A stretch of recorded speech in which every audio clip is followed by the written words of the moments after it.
ഒരു മുறை വന്നൊരു പാതായ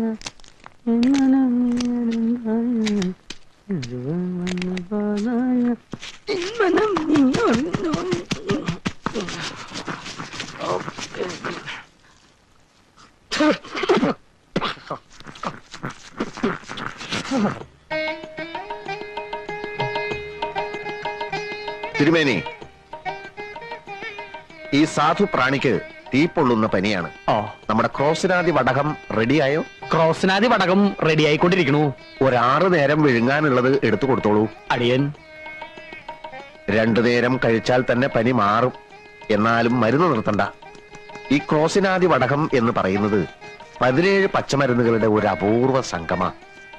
ഒരു കാര്യം മറക്കണ്ട, പരമാനന്ദ ഗുരുവിനെ മനസ്സിൽ ധ്യാനിച്ച് വേണം സേവിക്കാൻ. എഴുന്നേറ്റോളൂ. അടുത്ത ആള് വരൂ.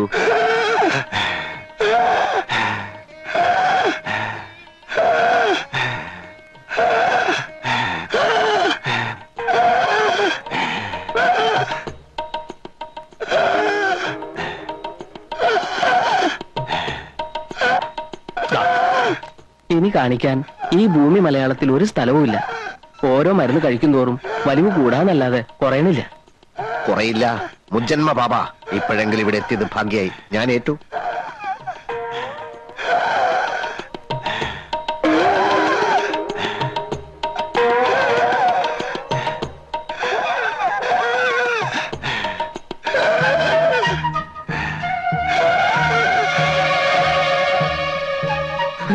എടോ ചാക്കോ, ഗുരുതരമായ ഒരു പ്രതിസന്ധി കടന്നു വന്നിരിക്കുകയാണ്. മനസ്സിലായി. ഉടനെ എന്തെങ്കിലും ചെയ്തില്ലെങ്കിൽ ആ കിഴവൻ അന്ത്യശ്വാസം വലിക്കും. നമ്മുടെ ആസ്പിരിനാദി വടകവും ജലൂസിലാദി ലേഹ്യവും ഒന്നും വിലപ്പോകുന്ന ലക്ഷണമില്ല. ആസ്മയുടെ വലിവ എന്ത് ചെയ്യും? ആസ്മയുടെ വലിവ എന്ത് ചെയ്യും? ആടലോടകത്തിന്റെ ഇലയോടൊപ്പം കുറച്ച് വിക്സും കൂടി അരച്ചു കൊടുത്താലോ? എന്നിട്ട് ആളെ കൊല്ലാനോ? വിക്സ് പുറത്തല്ലോടെ പറഞ്ഞിട്ട് അതകത്ത് കഴിക്കാനുള്ളതാ. ഒന്ന് പരീക്ഷിച്ചു നോക്കാം. ഏറ്റ ആസ്മാക്കാരെയൊക്കെ നമ്മുടെ വരി നിർത്താലോ? ഏറ്റില്ലെങ്കിൽ കെട്ടും കെട്ടി സ്ഥലം വിടുകയും ചെയ്യാം. ഇതുവരെ ഉണ്ടാക്കിയെടുത്ത പേര് എന്ത് വില കൊടുത്ത് നിലനിർത്തിയേ പറ്റൂ. അലമാരി കുറച്ച് ബ്രാൻഡ് ഇരിപ്പുണ്ട്. അതിലൊരു പെഗ്ഗെടുത്ത് അതിൽ കുറച്ച് വിക്സ് മിക്സ് ചെയ്ത് കൊടുത്താലോ? നിർത്തണം. തനിക്ക് വിക്സിന്റെ ഏർപ്പാട് മാത്രമേ അറിയൂ. ചൂടായതുകൊണ്ട് കാര്യമില്ല. ഈ വേഷമൊക്കെ വലിച്ചു വാരി കേട്ടുമ്പോ ആലോചിക്കണം ഇങ്ങനെയൊക്കെ ചെയ്യേണ്ടി വരും. താനും വലിച്ചു കേട്ടിട്ടുണ്ടല്ലോ ഒരിക്കലും ചേരാത്തൊരു വേഷം. ഒരു കാര്യം ഞാൻ പറഞ്ഞേക്കാം. ഈ ചാക്കോ ഇതുവരെ അന്തസ്സായിട്ട് ജീവിച്ചിട്ടുള്ളൂ. ആൾക്കാരുടെ മുമ്പിൽ വെച്ച് അടിയൻ സാമി എന്നൊക്കെ ഞാൻ പറയും. അത് താനൊരു താപ്പാക്കരുത്. ഈ ബിസിനസ്സിൽ 40% എനിക്കും 60% ലാഭം തനിക്കുവാ. ആ നിലയ്ക്ക് താൻ സ്വന്തമായിട്ട് ആലോചിച്ച് എന്താ വേണ്ടെന്ന് ചെയ്യ്. അല്ല പിന്നെ ചാക്കോ, ഒരാപത്ത് വരുമ്പോ കൈ എവിടെയരുത്. താനൊരു കാര്യം ചെയ്യ്. ആ ബ്രാൻഡിയിൽ കുറച്ച് ചൂടുവെള്ളം, ചുക്ക്, കുരുമുളക്, ഏലക്ക ഇതൊക്കെ ചേർത്ത് അയാൾക്ക് കൊടുക്ക്. ഇതിലും ഭേദം കുറച്ച് രസം വെച്ച് കൊടുത്താ പോരെ? താൻ പറഞ്ഞത് ചെയ്താൽ മതി. എന്തായാലും ദോഷമൊന്നും വരില്ല. ആൽക്കഹോളല്ലേ. എന്നിട്ട് അയാളോട് നാളെ വരാൻ പറയും. അയാൾ വരുമെന്ന് തോന്നുന്നില്ല. കാരണം അയാൾ ഇന്ന് തന്നെ കാലിയാവും. താൻ വരാൻ പറയടോ. എന്തിനാടോ? അതിന് വേറെ വഴിയുണ്ട്. എന്ത് വഴി? ഈ വലിവ് തുടങ്ങിയിട്ട് എത്ര കാലായി? കുറച്ചു കാലായിട്ടുള്ളൂ. കൊറേ കാലായി. ഇത്തിരി കോംപ്ലിക്കേറ്റഡാ. സാരമില്ല. ഈ ഗുളിക ഒരാഴ്ച കഴിച്ചാ മതി. ശരിയായിക്കോളൂ. Thank you doctor. ഈ പിള്ളവാദം, ആമവാദം, സ്തംഭിതവാദം, രക്താർബുദം, ഗുന്മൻ, ആന്ത്രവായു, ക്ഷയം, കുഷ്ഠരോഗം എന്നിവയ്ക്കുള്ള മരുന്ന് കൂടി ഒന്ന് കുറിച്ച് തരൂ doctor. What nonsense you are talking? കുടുംബാംഗങ്ങൾക്ക് ഈ ജാതി അസുഖങ്ങൾ ഉണ്ടായാൽ പ്രാഥമിക മരുന്നുകൾ കൈവശം ഉണ്ടെങ്കിലേ ഇത്രയും ദൂരം വരാണ്ട് കഴിയാലോ അല്ലേ? കൺസൾട്ട് ചെയ്യാതെ എങ്ങനെയാ മരുന്ന് കുറിച്ച് തരാൻ പറ്റുക? അത് ഡോക്ടർ ഞങ്ങളെ സഹായിച്ചേ പറ്റൂ.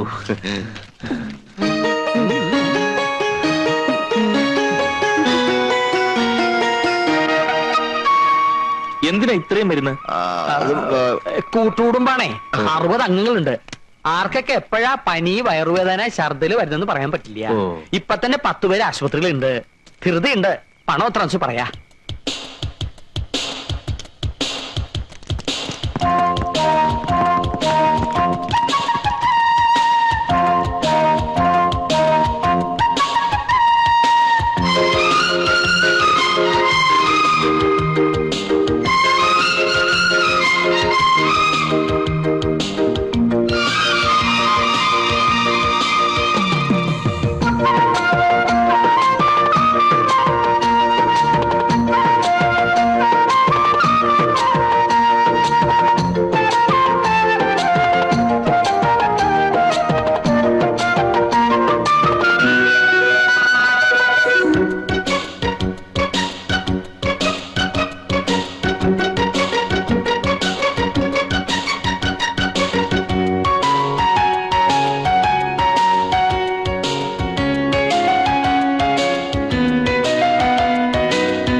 ആള് വരുന്നടാ.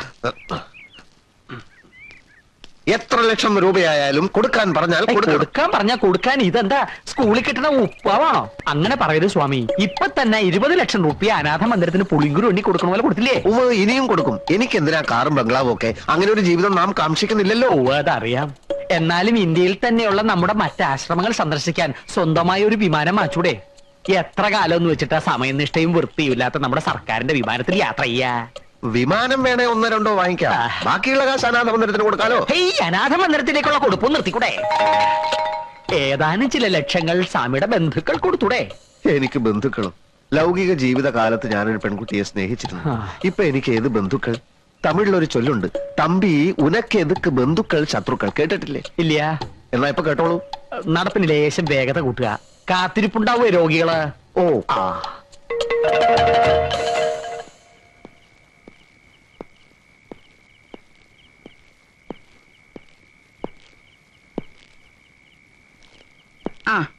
എന്റെ ഉണ്ണിയെ എന്തു പണിയാ നീ കാണിച്ചത്? എവിടേക്കെങ്കിലും പോകുമ്പോ ഒന്ന് പറഞ്ഞിട്ട് പോയിക്കൂടെ? ആദ്യ കാരണം അച്ഛൻ ഇതുവരെ കിടക്കാൻ എണീറ്റിട്ടില്ല.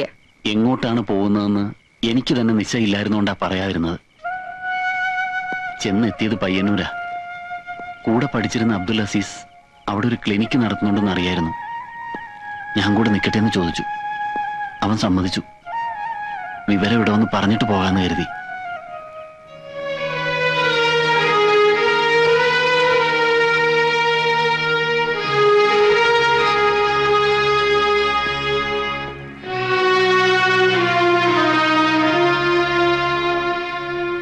വേറെ വഴിയില്ലച്ചാ. വലിയ പ്രാക്ടീസ് ഒന്നും കിട്ടിയെന്ന് വരില്ല. എന്നാലും തൽക്കാലം ഈ നാട്ടിൽ നിന്നൊന്ന് രക്ഷപ്പെടാലോ എന്ന് കരുതിയ. എല്ലാം സ്വയം അങ്ങ് തീരുമാനിച്ചു.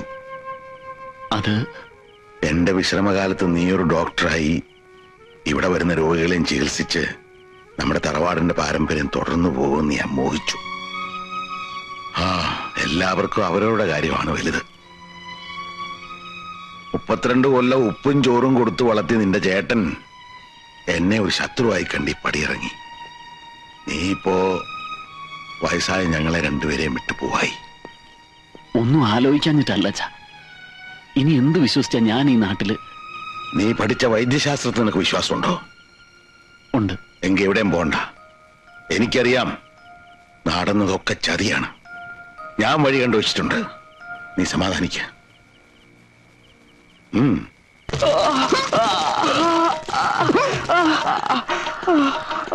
ഇപ്പൊ എങ്ങനെയുണ്ട്?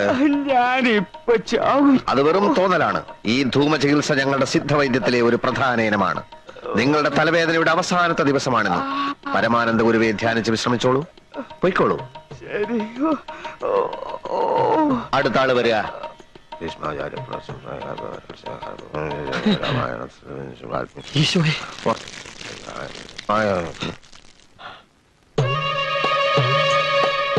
ബന്ധങ്ങളുടെ കെട്ടുപാടുകൾ പൊട്ടിച്ചെറിഞ്ഞ് സർവസംഘ പരിത്യാഗിയായി ജീവിക്കുന്ന ഒരാളാണ് ഞാൻ.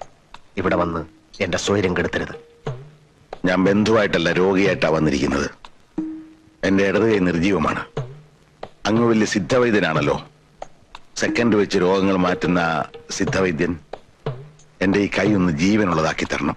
ഇടഞ്ഞു നിൽക്കുകയായിരുന്നെങ്കിലും ഒടുക്കം വൈദ്യർക്കൊരു രോഗം വന്നപ്പോ സ്വാമിയുടെ അടുത്ത് തന്നെ വരേണ്ടി വന്നല്ലോ.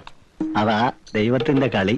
കൈ കുഴഞ്ഞുപോയ ഒരു രോഗിയെ കണ്ടാൽ എനിക്ക് മനസ്സിലാവും പരീക്ഷണത്തിനാണ് വന്നതെങ്കിൽ അത് വേണ്ട. സ്വന്തം കൂടപ്പിറപ്പിന്റെ കഞ്ഞികൂടി മുട്ടിച്ച് നിന്നെ ഒരു പാഠം പഠിപ്പിക്കാൻ തന്നെ വന്നതെന്ന് കൂട്ടിക്കോ. ഓഹോ, അപ്പൊ അതൊക്കെയാണ് രോഗത്തിന്റെ ലക്ഷണങ്ങൾ. നമുക്കിത് നിഷ്പ്രയാസം മാറ്റിക്കളയാം. ആദ്യം എന്റെ ഗുരുവിനെ വന്ദിക്കണം, പിന്നെ എന്നിൽ വിശ്വാസം അർപ്പിക്കണം. എനിക്ക് പൂർണ്ണ വിശ്വാസമാണ്.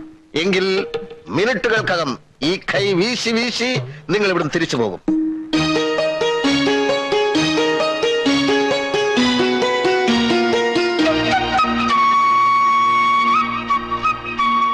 ഇതൊരു പ്രത്യേകതരം രോഗമായതുകൊണ്ട് ഒരു പ്രത്യേകതരം മരുന്ന് തന്നെയാണ് ഞാൻ പ്രയോഗിക്കാൻ പോകുന്നത്. തിരുമേനി, ഇതെന്ത് മരുന്നാണാവോ?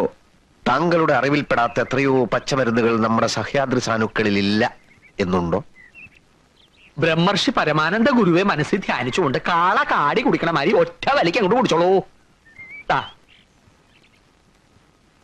ഇതെന്താണെന്ന് പറഞ്ഞില്ല. അതൊരു രോഗി അറിയേണ്ട കാര്യമല്ല. വിശ്വാസമാണ് പ്രധാനം. പിന്നെ താങ്കൾ ഒരു വൈദ്യൻ കൂടി ആയതുകൊണ്ട് ഞാൻ സത്യം പറയാം. ഇത് ഉമ്മത്തിൻ കായ അരച്ചു കലക്കിയതാണ്. എടാ ദ്രോഹി, ഇരിക്കാനാ പറഞ്ഞത്. ഇവിടെ എന്റെ നിയമമാണ്. മരുന്ന് കുടിക്കൂ. ഉമ്മത്തും കായ അരച്ച് കലക്കി കുടിച്ചാൽ ചത്തുപോകുന്ന ആർക്കാണ് അറിഞ്ഞുകൂടാത്തത്? ഉമ്മത്തിൻകായ വിഷമാണെന്ന് എല്ലാവർക്കും അറിയൂ. പക്ഷെ ഈ പ്രത്യേക വാതരോഗത്തിന് ഉമ്മത്തിൻകായ ഔഷധത്തിന്റെ ഫലം ചെയ്യുന്ന പലർക്കും അറിയില്ല. ഓഹോ, എന്നാ തിരുമേനി ഇതിന്നൊരു കവളം കൊണ്ട് കുടിക്കുക. എന്നിട്ട് ഞാൻ കുടിച്ചോളാം. വാതരോഗമില്ലാത്തയാൾ ഇത് കുടിച്ചാൽ അപ്പ തട്ടിപ്പോകും. താങ്കൾക്ക് വാതരോഗമുണ്ടല്ലോ, അതുകൊണ്ട് ധൈര്യമായി കുടിച്ചോളൂ. കഴിക്കൂ.